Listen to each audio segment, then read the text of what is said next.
Hello दोस्तों, एक बार फिर आप सभी का स्वागत है हमारे यूट्यूब चैनल में।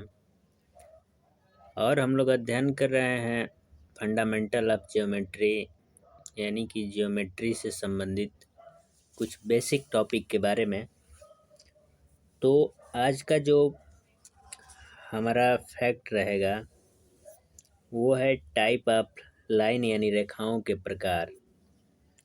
तो रेखाएं मुख्यतः 5 प्रकार की होती हैं, जिसमें पहला है इंटरसेक्टिंग लाइन, जिसे हिंदी में प्रतिच्छेदी रेखाएं भी कहते हैं।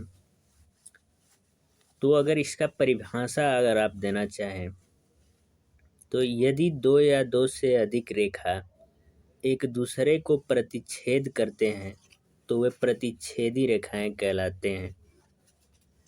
दिए गए चित्र में ए बी और सी डी प्रतिच्छेदी रेखाएं हैं। जैसा कि फ्रेंड आप देख पा रहे हैं चित्र में, यहाँ पे दो रेखा हैं ए बी और सी डी, जो कि एक दूसरे को प्रतिच्छेद कर रही हैं, यानी दूसरे को काट रही हैं।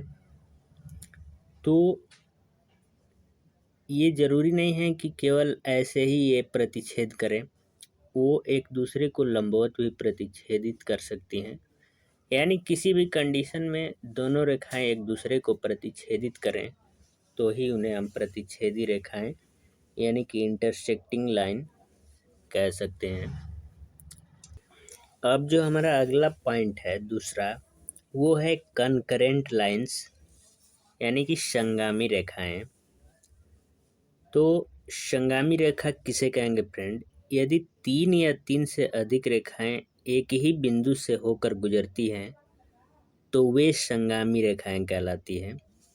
जैसा कि चित्र में आप देख रहे हैं, यहाँ पे 3 रेखा हैं, ए बी सी डी और ई एफ, और वो जो है एक ही बिंदु से होकर गुजर रही हैं, इसलिए ऐसी रेखाओं को हम संगामी रेखा कहते हैं। जैसे संगम में 3 नदियाँ एक ही स्थान पर मिलती हैं, ठीक वैसे ही संगामी रेखाएं होती हैं जो कि एक ही बिंदु से होकर गुजरती हैं। तो उम्मीद करते हैं आपको ये बात समझ में आ गई होगी। अब हम देखते हैं अगला पॉइंट। अब जो हमारा 3 नंबर पॉइंट है वो है फ्रेंड पैरेलल लाइन, जिसे हिंदी में समांतर रेखाएं कहते हैं। तो दो सीधी रेखाएं समांतर होंगी यदि वे समान तल में स्थित हों और अनंत तक बढ़ाने पर भी एक दूसरे को प्रतिच्छेद न करें। दो समांतर रेखाओं के बीच की जो दूरी है सभी जगह समान होती है फ्रेंड। तो समांतर रेखा फ्रेंड, अगर हम सिंपली कहें तो एक ऐसी रेखा होती है जो कितना हो दूर तक बढ़ाया जाए वो एक दूसरे को कभी भी प्रतिच्छेदित नहीं करती हैं, और उनके बीच की जो दूरी है हर जगह समान रहती है। जैसे यहाँ डी है तो यहाँ भी डी होगी, वैसे ही यहाँ भी डी होगी। यानी इसको कितना हो आगे तक बढ़ाया जाए हर जगह उनके बीच की दूरी जो है समान होगी। तो ऐसी रेखाएं जो हैं कि समांतर रेखा कहलाती हैं। अब जो हमारा अगला पॉइंट है फ्रेंड वो है परपेंडिकुलर लाइन, जिसे हिंदी में लंबवत रेखाएं भी कहते हैं। तो आइए हम थोड़ी सी इसकी परिभाषा को समझ लेते हैं।